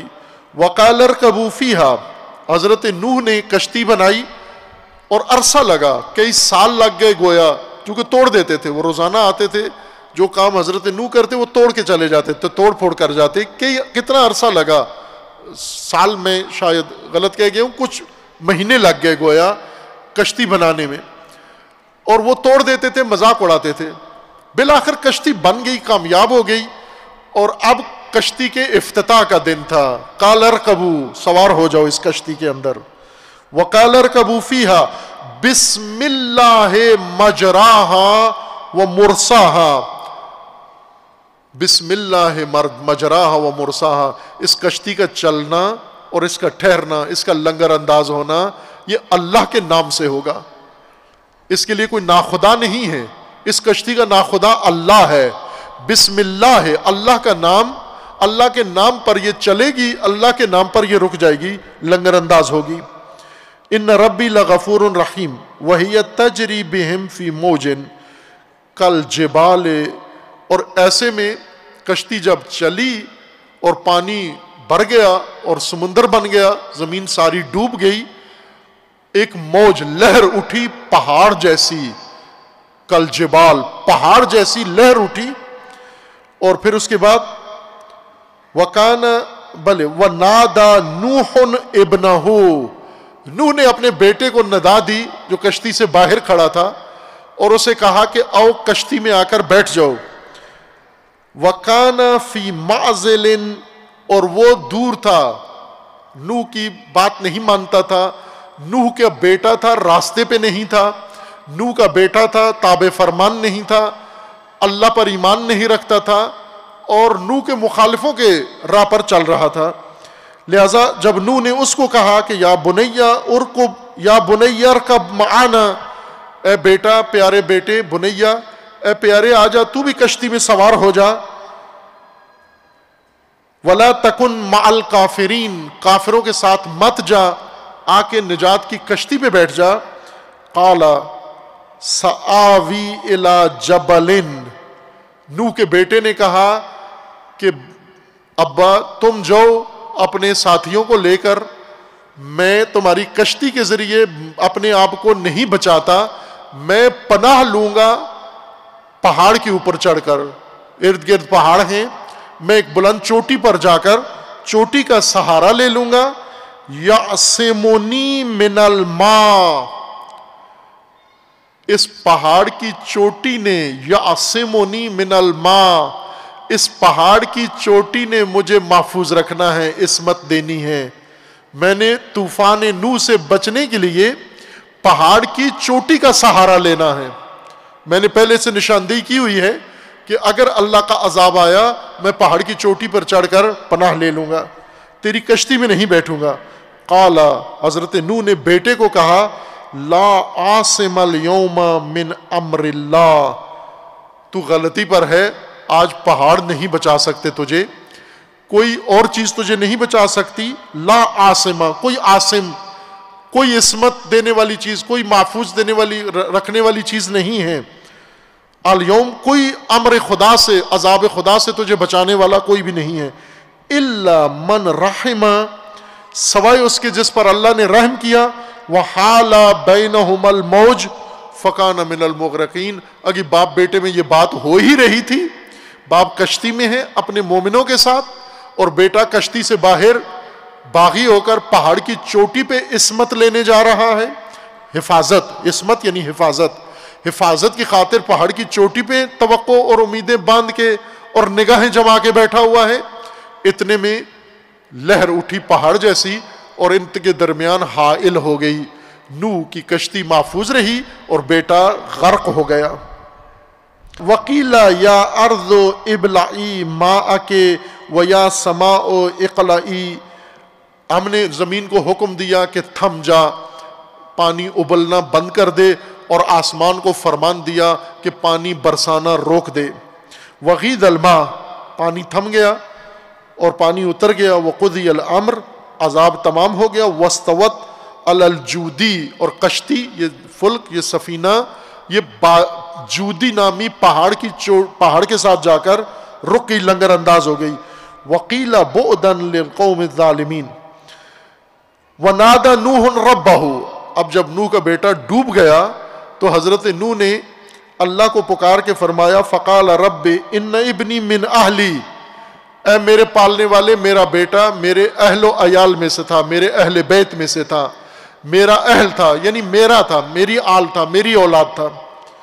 وَإِنَّ وَعْدَكَ الْحَقُّ، اور تیرا وعدہ سچا ہوا، عذاب آ گیا۔ وَأَنْتَ أَحْكَمُ الْحَاكِمِينَ، حضرت نوح کو افسوس ہوا بیٹے کے ڈوبنے کا، اور اللہ تعالیٰ سے فرمایا کہ یہ میرے میں سے ہی تھا، میرا ہی بچہ تھا لیکن گمراہ ہو گیا۔ اللہ تعالیٰ نے جو جواب دیا وہ سنیے۔ قال یا نوح، اے نوح، انہو لیس من اہلک، یہ تیرا اہل نہیں تھا، یہ تیری آل نہیں ہے، یہ تجھ میں سے نہیں ہے۔ انہو لیس من اہلک انہو عمل غیر صالح، یہ عمل غیر صالح ہے، یہ تیرے میں سے نہیں ہے، تو رہبر ہے، پیشوا ہے، نبی ہے، امت کا نجات دینے والا ہے، اور یہ پہاڑوں پہ جا کر عصمت تلاش کر رہا ہے، یہ تیری کشتی اور تیرے نظام میں آنے والا نہیں ہے۔ فلا تسألنی ما لیس لک بہ علم، اے نوح ہرگز جس چیز کو آپ نہیں جانتے اس کے بارے میں مجھ سے سوال مت کرنا، اس کے بارے میں مجھ سے کچھ مت کہنا۔ انی اعظک ان تکون من الجاہلین، میں اللہ آپ کو واعظ کر رہا ہوں، نصیحت کر رہا ہوں کہ مبادا اس چیز کے بارے میں بات کر کے جس کا آپ کو علم نہیں ہے آپ جاہلین میں سے ہو جائیں۔ قال رب انی اعوذ بک ان اسألک ما لیس لی بہ علم، اے پروردگار میں پناہ مانگتا ہوں، معذرت کرتا ہوں، میں نے وہ چیز کہہ دی جس کا مجھے علم نہیں تھا۔ وَإِن لَا تَغْفِرْ لِي وَتَرْحَمْنِي أَكُن مِّنَ الْخَاسِرِينَ۔ پھر اس کے بعد حضرت نوح کو حکم ہوا کہ اب کشتی سے اتر جاؤ اور نئی آبادی شروع کرو۔ عزیزان، قوم بعض اوقات ایسے طوفانوں کی زد میں آ جاتی ہے کہ اسے بچانے کی ضرورت ہے، اسے اعتصام کی ضرورت ہے اور اس کی حفاظت کی ضرورت ہے۔ آج موجودہ دنیا میں، آج کی دنیا میں، آج کی پاکستان کی نسل، آج کی مسلمانوں کی نسل، آج کی پوری انسانی نسل جو زمین کے اوپر ہے، طوفان نوح سے زیادہ برے طوفان کی زد میں ہے۔ وہ پانی کا طوفان تھا، آج فاسد تہذیب کا طوفان اٹھا ہوا ہے، گمراہی کا طوفان ہے، بد کرداری کا طوفان ہے، ہوس کا طوفان ہے، شہوات کا طوفان ہے، مفاد پرستی کا طوفان ہے، دنیا پرستی کا طوفان ہے۔ لوگ اندھے ہو چکے ہیں۔ یہ جو کچھ آپ روز بروز سنتے ہیں حوادث و حادثات پاکستان کے اندر، یہ اسی طوفان کا نتیجہ ہے۔ چھوٹے چھوٹے بچوں پہ رحم نہیں کھاتے، انہیں اپنی ہوس کا نشانہ بناتے ہیں، انہیں قتل کر دیتے ہیں۔ محرم و نامحرم کی تمیز ختم ہو چکی ہے، اقتدار میں اندھے ہو چکے ہیں، ہر ایک کو لوٹ رہا ہے۔ یہ طوفان کی زد میں ہے۔ اس طوفان کی زد میں اپنی اولادوں کو بچانا ہے یا نہیں بچانا؟ اولادیں، نبی کی بھی اولاد ہو، نبی کا بچہ ہو، نبی کا بیٹا ہو، لیکن طوفان آ جائے وہ اس خطرے میں ہوتا ہے۔ اگر وہ نبی کی راہ پر نہ آئے، فقط نبی کا بیٹا ہونے کی وجہ سے سمجھے میں بچ جاؤں گا، یہ کسی فاسد حکومت میں، کرپٹ حکومت میں تو ہو سکتا ہے، لیکن اللہ کے نظام میں نہیں ہو سکتا کہ بیٹا ہونے کی وجہ سے کوئی بچ جائے۔ انہ عمل غیر صالح، وہ غیر صالح عمل ہے، فاسد ہے، اور طوفان کی زد میں ہر فاسد آ جائے گا۔ آج کی فاسد تہذیب بچوں کے ساتھ کیا کر رہی ہے، عورتوں کے ساتھ کیا کر رہی ہے، انسانوں کے ساتھ کیا کر رہی ہے، مسخ کر رہی ہے آج کی فاسد تہذیب۔ ایسی فاسد تہذیب کا طوفان جب اٹھ کے آ جائے اور بشریت پر چھا جائے، کیا کرنا ہے یہاں پر؟ یہاں فقط دعائیں اور تبلیغ بھی فائدہ نہیں دیتی، یہاں کشتی فائدہ دیتی ہے۔ اور اس لیے ہم نے اوحی الی نوح ان اصنع الفلک باعیننا، ہم نے کہا طوفان، یہ قوم فاسد ہو چکی ہے، ایمان نہیں لائیں گے، اب کشتی بناؤ طوفان سے بچانے کے لیے۔ اور طوفان میں وہی کشتی میں وہی آئیں گے جو مومن ہیں، جو مومن نہیں ہیں وہ کشتی میں سوار نہیں ہوں گے۔ عزیزان، ام الکتاب فقط ایک روایتی مدرسہ نہیں ہے، الحمدللہ آپ اس کا ظاہری شان و شکو دیکھ لیا ہے، اللہ تعالیٰ کا لطف ہے۔ یہ انسان پاکستان کے موجودہ حالات میں، اور جہاں پر مخالفتوں کے محاذ ہوں، جہاں پر پروپیگنڈا ہو، جہاں پر جھوٹ ہو، جہاں بہتان ہو، جہاں پر بدتمیزی ہو، جہاں پر گالی گلوچ کے لشکر اور برگیڈ بنے ہوئے ہوں قوم کو گمراہ کرنے کے، اور اس کے باوجود یہ اتنا عظیم الشان مدرسہ خواتین کے لیے، آپ پورا ملک تلاش کر لیں، خواتین کے لیے ایسا نجات کی کشتی کہاں موجود ہے؟ یہ اللہ کا لطف ہے۔ یہ کسی انسان کا میں کہوں میں نے کیا ہے تو یہ شرک ہو جائے گا، یہ گناہ ہوگا اگر یہ کہوں میں نے بنایا ہے۔ یہ اللہ کا لطف ہے یہ۔ اور اللہ نے جن لوگوں کو توفیق دی ہے، جن لوگوں کو اس کی تعمیر اور اس کی خدمات کی توفیق دی ہے، انہوں نے یہ کشتی بنا دی ہے۔ آج کے طوفان نوح سے زیادہ خطرناک طوفان سے آج کی نسل کو بچانے کے لیے، آج کے آپ کی اولادوں کو بچانے کے لیے، اور اس طوفان میں اگر اس کشتی میں اگر سوار ہوں گے تو نجات پائیں گے آپ۔ اگر کسی نے کہا میں پہاڑ پہ جا کر پناہ لے لوں گا، گمراہی کا شکار ہے۔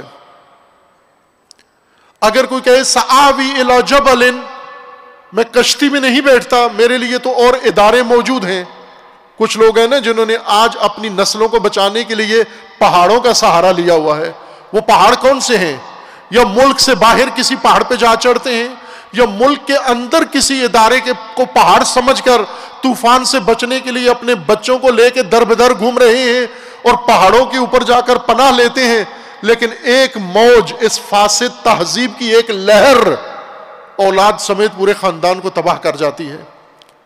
صرف کشتی بچا سکتی ہے۔ اور آج اس طوفان بدتمیزی میں، اس طوفان فساد میں بچانے کے لیے فقط ایک راستہ ہے، وہی جو اللہ تعالیٰ نے نبیوں کو دیا۔ وہ نبیوں کو کون سا راستہ دیا؟ وَيُعَلِّمُهُمُ الْكِتَابَ وَالْحِكْمَةَ، کتاب و حکمت کی تعلیم کی کشتی نجات دے سکتی ہے اس فاسد نظام سے، ہماری اولاد کو، ہمارے بچوں کو، ہماری آنے والی نسل کو اور ہماری موجودہ نسل کو بچا سکتی ہے۔ یہ کشتی بنو، یہ ایک کشتی بنی ہے پاکستان کے ہر شہر میں، پاکستان کے ہر ضلع میں یہ کشتی بننی چاہیے۔ اور یقین جان لیں، اگر پاکستان کے سارے مرد تعلیم پا لیں اور سدھر جائیں، پاکستان نہیں سدھرے گا۔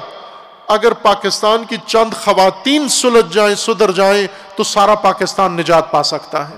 لبیک یا زہرا، لبیک یا زہرا، لبیک یا زہرا، لبیک یا زہرا، لبیک یا زہرا، لبیک یا زہرا، لبیک یا زہرا، لبیک یا زہرا، لبیک یا زہرا۔ سلامتی کے لیے آوازیں بلند صلوات۔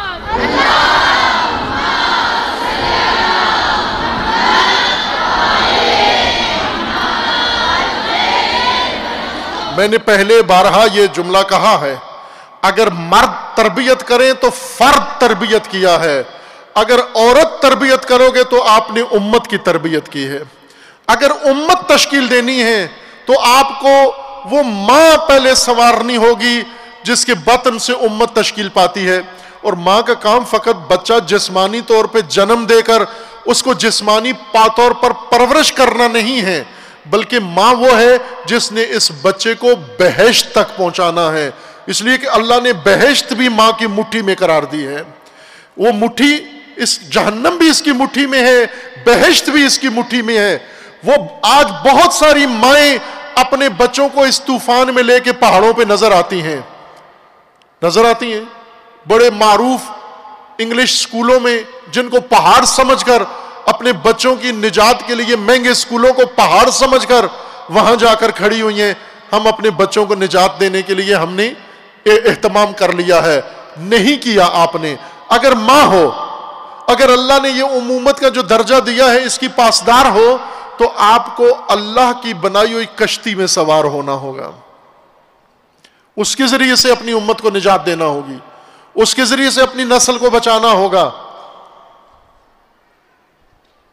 یہ اللہ کا خصوصی لطف ہے۔ آج ہمارے لیے یوم الشکر بھی ہے، بہت بڑی نعمت اللہ تعالیٰ نے عطا کی آپ سب کو، پورے نسل کو، پوری قوم، پوری ملت پاکستان کو۔ ام الکتاب یوں نہیں کہ کسی فرقے کے لیے خاص ہے، ام الکتاب جس طرح مخلص انسانوں نے اللہ نے توفیق دی اور انہوں نے یہ ہمت کر کے اس کو کھڑا کر دیا، کشتی بنا دی ہے، اب آگے اس کو چلانے کے لیے ایک اور مخلص جماعت کی ضرورت ہے۔ جتنی خوبصورت عمارت ہے، اس سے زیادہ خوبصورت اس کے اندر نظام تعلیم چلانا ہے۔ اس خوبصورت کشتی کے اندر جس امت کی نجات کا اہتمام کیا گیا ہے، ظاہر ہے اب وہ قافلہ خواتین کا ہوگا۔ اینٹوں کی عمارت مرد بنا سکتے ہیں، لیبر بنا سکتے ہیں، لیکن اس سے آگے جب بن جائے کشتی، اس کے اندر سوار ہو کر اگلی نسل کی تربیت و پرورش وہ خواتین نے کرنی ہے. ہمیں اب یہ ام الکتاب پاکستان کے اندر تعلیم کا ارتقاء ہے، تعلیم کی ترقی کا زینہ ہے. پاکستانی ملت اب تعلیم کے معیار میں اوپر آ گئی ہے، اور خصوصاً متدین طبقہ، مذہبی طبقہ، اسلامی تعلیم یوں سمجھے کہ وہ اسفل سافلین سے اوپر آ گئی ہے. اعلیٰ علیین کا قدم اس نے اٹھا لیا ہے. یہ قدم اب آگے بڑھے، یہ سیڑھی آگے بڑھنی ہے انشاءاللہ. ایک تو تکرار ہو، خواتین کر سکتی ہیں یہ ہمت. میں نے بارہا آپ کی خدمت میں عرض کیا ہے کہ بہت سارے کام مردوں نے، غلط کام جو کیے ہیں خواتین نے کروائے ہیں. بڑے بڑے بنگلے پاکستان کے اندر عورتوں نے بنوائے ہیں. یہ DHA اور بحریہ جیسے محل اربوں روپے کے یہ خواتین کی ایما پر بنے ہیں، خواتین کی خواہش پر بنے ہیں، خواتین کی ڈیمانڈ پر بنے ہیں. اگر خواتین ایک فرد سے مطالبہ کر کے بڑا محل بنوا سکتی ہیں تو خواتین مردوں کو قائل کر کے بڑے تعلیمی ادارے بھی بنا سکتی ہیں، اور یہ اللہ تعالیٰ نے ان کو اجر دینا ہے. اس طوفان سے نجات کے لیے اعتصام کی ضرورت ہے، حفاظت کی ضرورت ہے اپنی نسل کو بچانے کے لیے. پہاڑ نہیں بچائیں گے تمہاری نسلوں کو، کشتیاں بچائیں گی تمہاری نسلوں کو. وہ کشتیاں جو اللہ کی وحی سے اور اللہ کے حکم سے اور اللہ کے فرمان سے بنے اور اللہ کی تعلیمات کے مطابق بنے. ایک طبقے نے اپنا کام کر دیا ہے، اب آئیں دوسرا طبقہ اس کو سنبھالیں. ہمیں اب ام الکتاب کا نظام چلانے کے لیے ایک بڑے عملے کی ضرورت ہے. تربیتی عملہ، تعلیمی عملہ، تدریسی عملہ اور مدیریتی عملہ، انتظامی عملہ، خدماتی عملہ. معلوم نہیں آپ نے اس کے مختلف حصے دیکھے ہیں یا نہیں. آپ کے اس حصے میں، جامعہ کے اس حصے میں جو ایک خدماتی کمرے بنے ہوئے ہیں جن کے اندر بہت ساری جو خدمات ہوں گی، سروسز ہوں گی، وہ یہاں پر ان کو پیش کی جائیں گی. اسی طرح خواتین کے لیے یہاں تربیتی مہارتیں بھی ہوں گی جو ان کی زندگیوں سے اور ان کی عمر بھر کے لیے ان کو ضروری ہوتی ہیں، درکار ہوتی ہیں، وہ بھی ان کو یہاں پر سکھائی جائیں گی.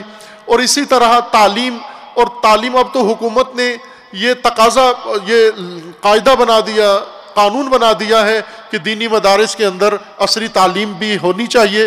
لہذا انٹرمیڈیٹ تک تو ہمارا تعلیمی نظام شروع ہو گیا ہے، لیکن اب خود حکومتی بعض جو متعلقہ ڈپارٹمنٹ ہیں ان کی یہ خواہش ہے، ان کا یہ تقاضا ہے کہ آپ کے پاس تمام شرائط موجود ہیں.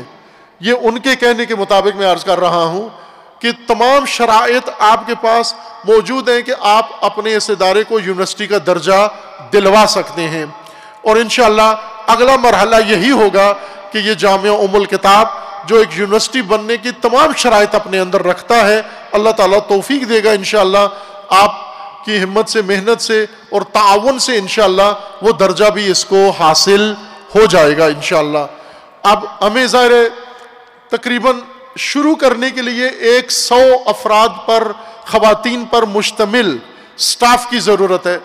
ہاسپٹل بنایا ہم نے، اس ہاسپٹل میں 2 ہاسپٹل بنائے، خواتین کے لیے علیحدہ بنایا اور مردوں کے لیے علیحدہ. خواتین کے لیے ہر چیز، آپریشن تھیٹر الگ، وارڈ الگ ہے، ان کے لیے ایمرجنسی الگ ہے، ان کا سٹاف الگ ہے. کوئی مرد خاتون کو اور کوئی خاتون مرد کو علاج نہیں کرے گی. یہ مجبوری ختم کی ہے جو لوگوں نے خود ساختہ بنائی ہوئی تھی نامناسب طریقے سے. اسی طرح تعلیم میں بھی خواتین کی تعلیم کا اہتمام عصمت کے ساتھ ہو، اعتصام کے ساتھ ہو. جب مرد خواتین کو پڑھاتے ہیں اور جب مرد اور عورت مخلوط ہو کر تعلیم حاصل کرتے ہیں تو پہلی چیز عصمت اڑ جاتی ہے، بیچ میں سے معصومیت ختم ہو جاتی ہے. لہٰذا اہتمام کریں، خرچ کریں، اور خواتین کے لیے ان کی شان، ان کی حرمت اور ان کے تقدس کو مد نظر رکھتے ہوئے ان کے لیے تعلیم کا اعلیٰ اہتمام ہو. اور اللہ تعالیٰ کے لطف سے یہ آغاز ہو گیا ہے. اب اس کے آگے ارتقائی مراحل ہیں، منزلیں ہیں، اور اس میں آپ کا تعاون سب سے بڑی شرط ہے. اللہ تعالیٰ نے آپ کے تعاون سے اس کو یہاں تک پہنچایا ہے، آگے بھی انشاءاللہ بڑھے گا.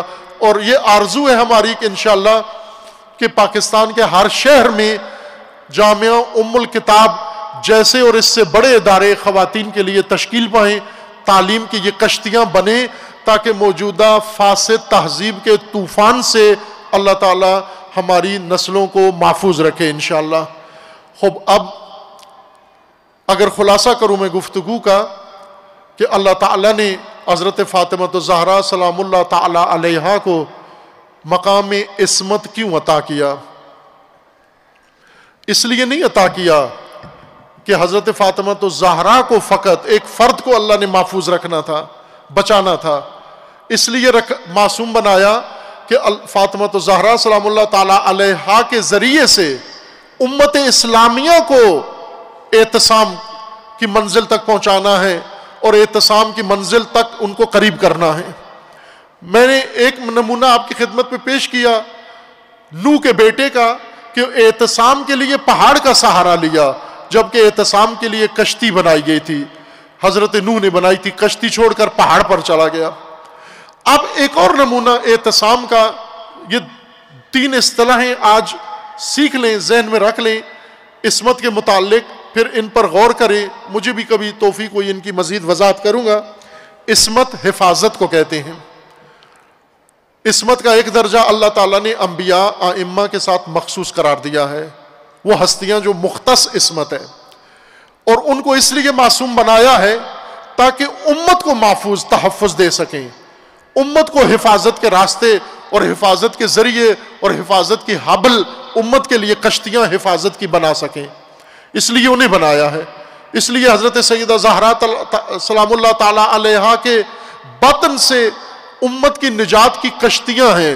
لہذا رسول اللہ کا فرمانا ہے کہ مثل اہل بیتی کمثل نوح سفینۃ نوح، میرے اہل بیت کی مثال نوح کی کشتی کی مثال ہے، جو ان کے اندر بیٹھ گیا نجات پا گیا، اور جو ان سے کنارہ کش رہا وہ ہلاک ہو جائے گا۔ یہ عصمت اس لیے دی تھی تاکہ اعتصام امت کا ہو، فاطمہ عصمت کے مقام پر فائز ہیں تاکہ امت کے لیے اعتصام کا ذریعہ فراہم ہو جائے۔ امت کو حکم دیا گیا وَاعْتَصِمُوا، تم بھی اعتصام کرو۔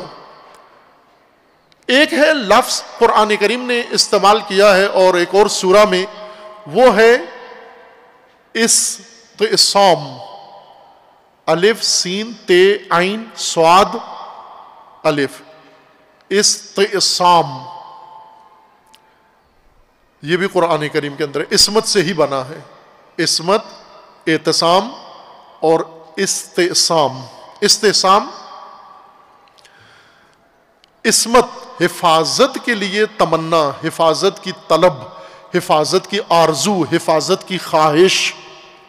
اعتصام حفاظت کے موجودہ وسائل اور ذریعوں کا اختیار کر کے حفاظت کا بندوبست کرنا عملی طور پر، اور استعصام وہ قوم جس کے پاس جو خطرے میں ہے، جو طوفان کی زد میں ہے، جو آلودگی کی زد میں ہے، جو تباہی کی زد میں ہے، اور اس کو دائیں بائیں اور اپنے ارد گرد حفاظت کی کوئی چیز نظر بھی نہیں آتی، ان کے لیے فریضہ استعصام ہے، یعنی عصمت اور حفاظت امت، حفاظت نسل کے لیے، انسانیت کی حفاظت کے لیے چارجوئی کرنا، اللہ سے طلب کرنا اور خود اٹھ کر اقدام کرنا۔ قرآن کریم میں سورہ یوسف میں ظاہراً یہ آیہ کریمہ اللہ تعالیٰ نے بیان فرمائی ہے۔ میں اختتام کے طور پر، حسن اختتام کے طور پر اس آیت کو آپ کی خدمت میں پیش کرتا ہوں غور کے لیے، جس میں استعصام کا ذکر فرمایا ہے۔ سورہ یوسف میں آیا 32 میں، سورہ مبارکہ یوسف۔ اب وہ پورا ماجرا یہاں ذکر نہیں کرتا میں، استعصام کا ایک نمونہ قرآن نے ذکر کیا ہے کہ حضرت یوسف چھوٹا بچہ، بھائیوں کی نادانی، حماقت، سفاہت، حسد کی وجہ سے یہ کنویں میں پھینک دیا، اور ایک قافلہ راہ گزر کنویں سے بچے کو نکال کے مصر کے بازار میں جا کر بیچ دیا، فروخت ہو گیا۔ یہ بچہ تفریح کے طور پر خریدا گیا، چونکہ بچہ تھا، غلامی یا کام کاج کے لیے نہیں تھا. ایک بے اولاد خاندان آیا اور انہوں نے بچے کو دیکھا, ہمارا بچہ نہیں ہے گھر میں, اس کو رکھ لیتے ہیں, اچھا نکلا تو اس کو اپنی اولاد بنا لیں گے. گھر میں لے گئے, اس کو جا کر پالا پوسا اور یہ جوان ہو گیا. جب جوان ہوا تو بہت خوبرو جوان تھا. وہی جو خرید کے لے گئی تھی عورت حاکم مصر, اس کی نیت بد ہو گئی اور اس نے اس جوان کو گناہ کی دعوت دی. اور پھر جوان نے اپنے آپ کو محفوظ رکھا. نتیجہ یہ ہوا کہ اس عورت نے مکر کر کے, ہیلا کر کے اور جھوٹ بول کر, بہتان باندھ کر اس جوان کو, یوسف کو جیل بھجوا دیا. سزا ہو گئی, جیل میں جا کر سزا کاٹنے لگا. جیل کے اندر ان کے جیل کے ساتھیوں نے, 2 آدمیوں نے خواب دیکھا اور انہوں نے خواب بتایا. حضرت یوسف نے ان کے خواب کی تعبیر کی اور وہ تعبیر درست نکلی. اور بعد میں مصر کے بادشاہ نے خواب دیکھا اور اس نے لوگوں سے تعبیر پوچھی, تو کسی نے, وہ جیل سے نکلے ہوئے بندے نے بتایا کہ میں نے جیل میں خواب دیکھا تھا. تو وہاں جیل میں ایک قیدی نے خواب کی تعبیر کی جو ٹھیک نکلی, اور مجھے لگتا ہے آپ کے خواب کی تعبیر بھی وہ قیدی بتا سکتا ہے. بادشاہ نے وہ قیدی نکلوایا اور بلا کر اپنے خواب کی تعبیر پوچھی. قیدی نے خواب بتا دی, تعبیر بتا دی تو بادشاہ کو درست لگی. پھر بادشاہ نے پوچھا کہ تم اتنے دانا, اتنے حاذق, اتنے حکیم جیل میں کیا کر رہے ہو, کیا جرم کیا ہے؟ تو انہوں نے ان عورتوں کی طرف اشارہ کر دیا, دربار کی, کہ ان سے پوچھیں, انہوں نے مجھے جیل پہنچایا ہے. اور جب بات کھلی تو پتہ چلا کہ حاکم مصر جو وزیر اعظم تھا, وزیر اعظم کی بیوی نے یہ کام کیا ہے. بادشاہ نے سوال کیا. اب اس بیوی سے پوچھا گیا تو نے کیا, تو وہاں مان گئی وہ کہ میں نے, یہ سارا میرے مکر تھا. توجہ فرمایا ابھی. قالت فذلکن الذی لمتننی فیہ, کہا کہ ان عورتوں کو کہا کہ یہ وہ ماجرا تھا جس پر تم میری ملامت کرتی تھی.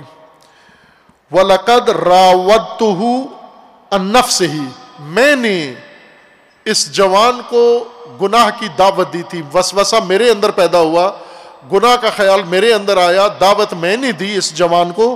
اس جوان نے کیا کیا؟ فَاسْتَعْصَمَ, اس نے عصمت اختیار کی, اس نے عصمت چن لی اپنے لیے, حفاظت, اپنے آپ کو بچایا. استعصم, کیا کیا بچنے کے لیے؟ بچنے کے لیے اس گناہ کے ماحول سے بھاگا, دروازے کی طرف دوڑا. اس نے پیچھے سے قمیض پکڑی, پھٹ گئی, وہی اس کی بے گناہی کا ثبوت بن گئی بعد میں. اور یہ بھاگا, اس نے استحسام کیا. واستعصم وَلَئِن لَمْ يَفْعَلْ مَا أَأْمُرُهُ لَيُسْجَنَنَّ وَلَيَكُونَنَّ مِنَ الصَّاغِرِينَ. پھر اس کے بعد جب ان عورتوں نے ملامت کی تو اس نے, عورت نے, زلیخا نے تہمت اپنے اوپر سے دھونے کے لیے جوان کو متہم کر کے جیل بھیج دیا. اور حضرت یوسف نے استحسام کیا حفاظت کے لیے. قال رب السجن احب الی مما یدعوننی, خدایا میں جیل میں زیادہ محفوظ رہوں گا جس طرف یہ دعوت مجھے عورتیں دے رہی ہیں. وَإِلَّا تَصْرِفْ عَنِّي كَيْدَهُنَّ أَصْبُ إِلَيْهِنَّ وَأَكُنْ مِنَ الْجَاهِلِينَ. اور خدایا اگر تو نے مجھے نہیں بچایا تو میں بھی ممکن ہے یہ جو مجھے گناہ کی دعوت دے رہی ہیں ان کے ساتھ شامل ہو جاؤں اور پھر میں بھی جاہلین میں سے ہو جاؤں. فَاسْتَجَابَ لَهُ رَبُّهُ فَصَرَفَ عَنْهُ كَيْدَهُنَّ. اور اللہ تعالیٰ نے استحسام یعنی ایک شخص یوسف تباہی کی اور گناہ کی سامنے روبرو ہوا اور اسے بچنے کے لیے استحسام کیا, عصمت طلب کی, عصمت کا مطالبہ کیا, دعا کی اور اللہ تعالیٰ سے چارہ جوئی مانگی. اور چارہ جوئی سر دس یہ تھی کہ یہ اس ماحول سے نکلے, گناہ آلود ماحول سے, بے شک جیل چلا جائے, جیل میں محفوظ رہے گا. اور حضرت یوسف نے جیل مانگی کہ مجھے جیل بھیج دیں, اور اللہ نے بھی وہ بچانے کے لیے استحسام کے طور پر زندان میں بھیج دیا. اس آیہ کریمہ میں استعصما, اگر ایک انسان اپنے آپ کو محفوظ کرے, قوم, ایک امت اپنے آپ کو احساس کرے کہ ہم تباہی کے اندر گرنے والے ہیں, طوفان کے اندر, گمراہی کے اندر, استحسام لازم ہے. یہ سیرت حضرت یوسف ہے. استحسام لازم ہے, گمراہی کا حصہ نہ بنو. گناہ کی دعوت میں لبیک نہ کہو، ان کا جز نہ بنو، اگرچہ تمہیں اس استحسام کے لیے جیل ہی کیوں نہ جانا پڑے، زندان کو ترجیح دے دو، لیکن فساد کا حصہ مت بنو، فساد کا جز مت بنو، فساد کو قبول مت کرو، بے شک زندان قبول کر لو تم۔ اس لیے خداوند تبارک و تعالیٰ نے یوسف کو بچا لیا۔ عزیزان، یہ ہے قرآن کریم کا فرمان کہ آپ اعتصام کرو، وَاعْتَصِمُوا، عصمت اختیار کرو، وَاسْتَعْصَمُوا، وَاسْتَعْصَمَا، اور عصمت کی چارہ جوئی کرو، اپنی نسل کو بچانے کے لیے چارہ جوئی کرو۔ اور الحمدللہ ہمارے پاس وہ نجات کی کشتی اللہ تعالیٰ نے بنائی ہے، وہ اہل بیت علیہ السلام ہیں، قرآن ہے، رسول اللہ نے فرمایا کتاب و حکمت ہے۔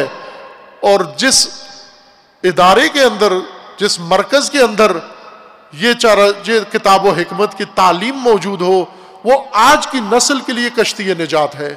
اور اس کشتی نجات پر جو بیٹھے گا وہ اس فساد کے طوفان سے بچ جائے گا، اور جو اس سے کنارہ کش رہے گا وہ ہلاک ہو جائے گا، اسے کوئی پہاڑ نجات نہیں دے سکتا۔